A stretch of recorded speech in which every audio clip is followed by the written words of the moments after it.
噗！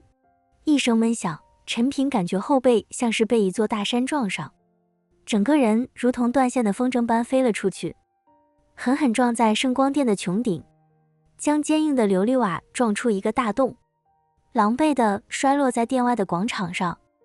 陈平、胡麻子和墨尘同时惊呼，再也顾不得其他，齐齐朝着陈平冲去。王胜光的身影出现在广场上空，俯视着如同死狗般趴在地上的陈平，脸上露出残忍的笑容。散仙境终究是散仙境，就算你是天才，也不可能跨越一个大境界挑战我。他抬起右手，掌心凝聚起一团太阳般耀眼的光球，里面蕴含的力量让空气都在扭曲。结束了。光球朝着陈平缓缓落下，所过之处地面开始融化，升腾起阵阵白烟。就在这时，胡麻子和墨尘终于赶到陈平身边。胡麻子祭出所有符箓，组成一道厚厚的符墙，墨尘则将长剑挡在身前，两人同时运转全身灵力，试图挡住这必杀一击。不自量力！王胜光冷哼一声，掌心的光球微微一震，轰！符墙和剑气在光球面前如同纸糊般破碎，胡麻子和墨尘同时喷出鲜血，倒飞出去，重重地摔在地上，生死不知。陈平挣扎着抬起头，看着昏迷不醒的两人，眼中血丝暴涨。他想站起来，却发现自己的四肢已经完全失去了知觉，体内的灵力和煞气彻底紊乱，连动一根手指都异常艰难。光球越来越近，炙热的气息已经灼烧得他皮肤刺痛，他能感觉到死亡的阴影正在笼罩下来，心中充满了不甘，难道自己就要死在这里了吗？王胜光脸上露出胜利的笑容，他仿佛已经看到了陈平被圣光净化成飞灰的场景。可就在光球即将击中陈平的刹那，一道清冷的声音突然在天地间响起：阁下以大欺小，未免太过难看了吧。话音未落，一道璀璨的银色剑气如同划破黑夜的流星，从天际射来，精准地斩在那团金色光球上。咔嚓！令人震惊的一幕发生了，那足以轻易抹杀的仙境修士的金色光球，竟被这道银色剑气斩成了两半，随后如同泡沫般消散在空气中。王胜光脸色巨变，猛地抬头望向天际，眼中充满了震惊和难以置信。这剑气是你？只见一道白衣身影踏空而来，步伐不快，却带着一股睥睨天下的气势。来人手持一柄古朴的长剑，面容俊朗，眼神淡漠，仿佛世间万物都不入他眼。陈平看着来人，瞳孔骤然收缩，这张脸他见过。登天梯上那个被他救出来的剑修李淳风。李淳风落在陈平面前，轻轻挥剑，一道柔和的剑气扫过陈平、胡麻子和墨尘三人身上的伤势竟以肉眼可见的速度恢复着。他转过身，目光落在王胜光身上，语气依旧平淡，却带着不容置疑的杀意：你伤了陈先生，就得死。王胜光看着李淳风，脸上第一次露出了恐惧的神色，声音都有些颤抖：李淳风，你不是已经消失数百年了吗？怎么会在这里？你怎么认识这个陈平？李淳风没有回答王胜光的问题，只是淡淡的说道：陈先生是我的主人。主人？这句话如同惊雷般在所有人耳边炸响。王胜光懵了，胡麻子和刚刚醒来的墨尘也懵了。地仙境九品巅峰的剑圣城城主李淳风，竟然称散仙境九品的陈平为主。王胜光回过神来，脸上露出一丝狰狞：李淳风，你别以为我怕你，这里是圣光宗，不是你撒野的地方，就算你是剑圣城城主也别想。他的话还没说完，李淳风变动了。没有人看清他是如何出剑的，只看到一道银色的流光闪过，下一秒王胜光保持着狰狞的表情僵在原地，他的脖颈处出现一道细细的血线，随后整个人连同那身金色铠甲都化作了漫天光点，彻底消散在空气中。地仙境9品的圣光宗宗主就这么被秒杀了。广场上一片死寂，所有圣光宗弟子都吓得面无人色，不少人直接瘫软在地，连逃跑的勇气都没有。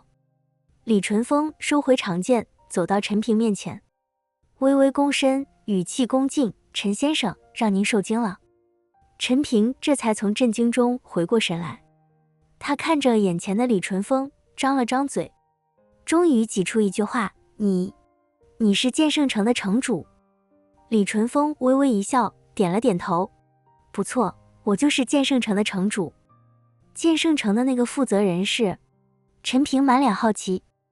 那是我身边的一个奴仆，自从我消失，就是他一直负责剑圣城，所以他只是负责人，却从不敢自称城主。陈先生，自从你从登天梯把我救出，我回到五重天后，就一直潜心修炼，从未离开过剑圣城，也从不露面。直到这次无意间听到你的名字，我才知道你竟然来到了五重天。没想到这么短时间，你的实力竟然增长如此之快，让陈先生遇到危险，是我的责任，是我没能保护好陈先生。李淳风十分的自责，毕竟他当时答应过陈平，要给陈平效力300年的。我这不好好的，你也不用自责。陈平淡淡一笑，南霸天也在五重天，我知道他现在正跟着青梅竹马在一起。李淳风说道。胡麻子和墨尘听着李淳风和陈平的聊天，两个人都震惊不已，尤其是墨尘，他身为剑宗的元宗主，还收下陈平为弟子，可现在剑圣城城主竟然是陈平的小弟，这一幕让墨尘有些呆滞，根本想不明白。李前辈，墨尘上前朝着李淳风拜了一拜，毕竟墨尘的剑宗可是在人家剑圣城混饭吃的，而且在五重天，李淳风的剑术已经是登峰造极，无人能敌了，要不然人家怎么会是剑圣城城主呢？你是？李淳风不认识墨尘，这是我的师尊，剑宗宗主墨尘。陈平介绍道。李淳风一听，赶忙回礼道：“原来是墨道友。陈平，你万万不要称呼我为师尊了，我真的承受不起。有李前辈在，我算什么呀？若是李前辈传授你剑法，可比我的强多了。”墨尘满脸不好意思地说道。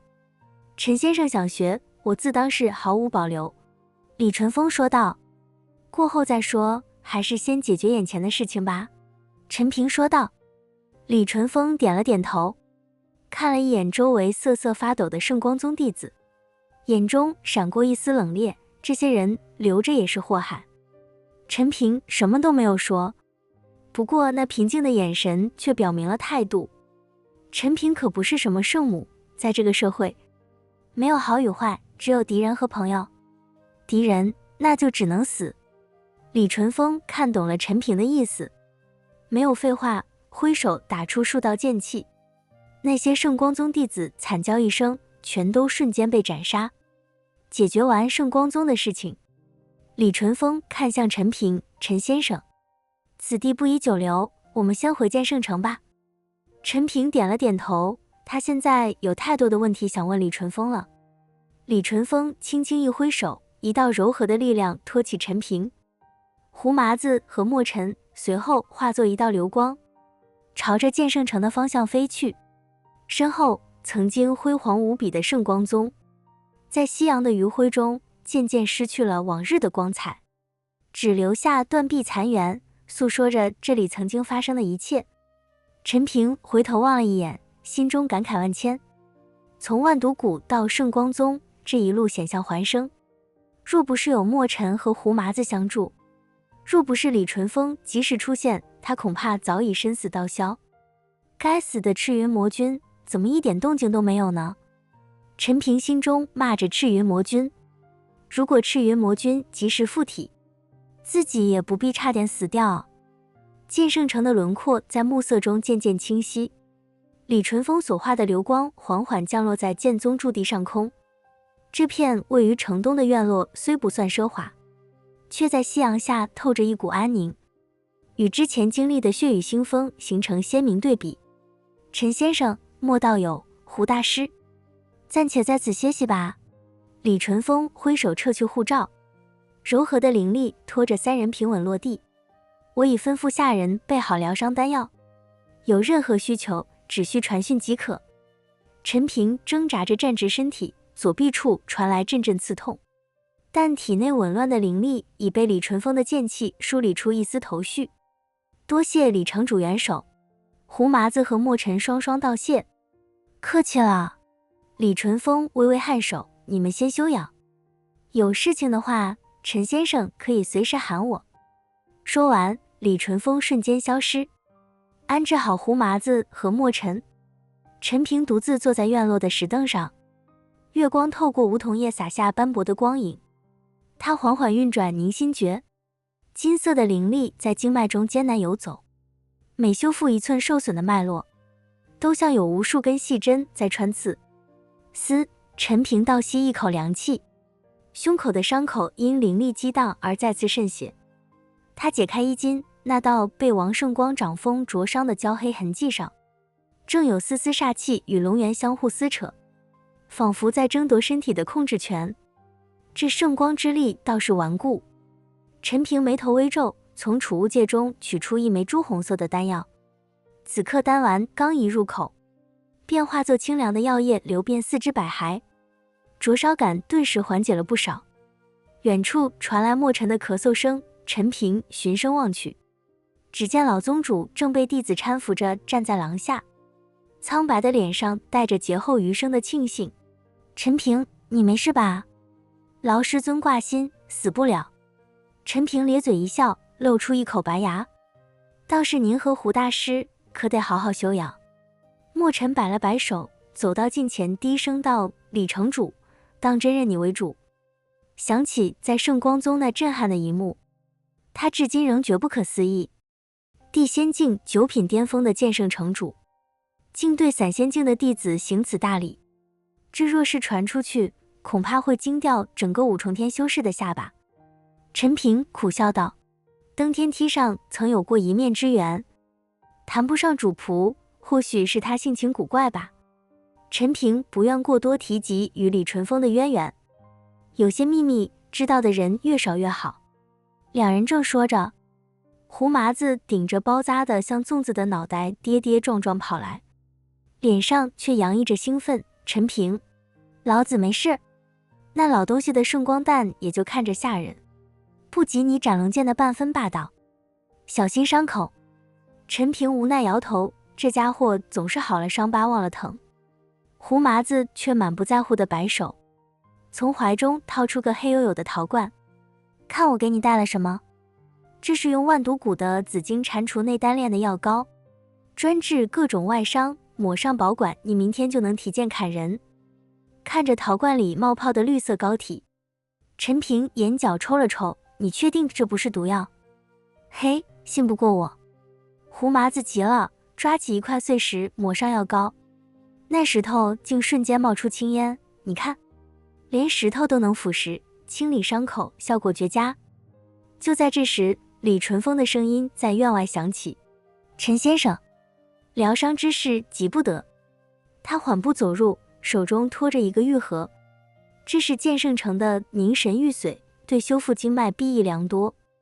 玉盒打开的瞬间，一股沁人心脾的清香弥漫开来，盒中半流质的乳白色液体正缓缓旋转，隐约可见丝丝灵气凝聚成雾。陈平瞳孔微缩，这等宝物，恐怕整个五重天也找不出3盒。此等重礼，我可不敢要。陈平起身推辞，李淳风却将玉盒塞到他手中。陈先生与我有再造之恩，些许俗物何足挂齿。他顿了顿，语气变得郑重。神剑山庄似乎蠢蠢欲动，陈先生还是尽快恢复实力为好。若有异动，只需朝着城主府方向喊我名字即可。说完，他化作一道白虹消失在夜色中，只留下一句淡淡的话语回荡在院中：安心休养，剑圣城暂无大碍。望着玉盒中缓缓流动的玉髓，陈平心中百感交集。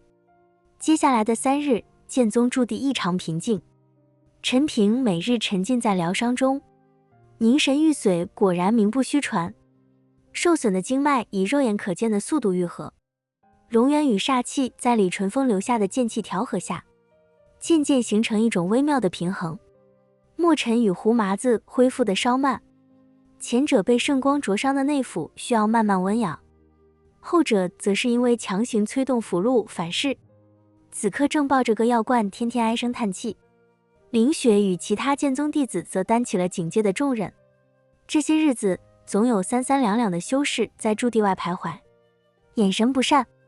陈师兄，今日又有几个陌生面孔在门口鬼鬼祟祟。凌雪端着一碗汤药走进房间，清丽的脸上带着担忧。我听弟子说，外面都在传我们剑宗得罪了神剑山庄，迟早要被赶出剑圣城。陈平接过汤药一饮而尽，苦涩的味道在舌尖蔓延，嘴长在别人身上随他们说去。他放下碗，看着凌雪手腕上尚未消退的淤青，不由得好奇问道：怎么弄的？凌雪盖上手腕，摇了摇头道：这段时间总是有人挑战剑宗，师尊和陈师兄受伤，只能我出面了，委屈你了。陈平伸手轻抚他的伤口，灵气流转间，淤青以肉眼可见的速度淡化。凌雪脸颊微红，轻轻摇头。能在你身边，我不觉得委屈。这些日子的生死与共，早已让他对眼前这个看似平凡的少年情根深重。就在2人相视而笑时，院外突然传来争吵声，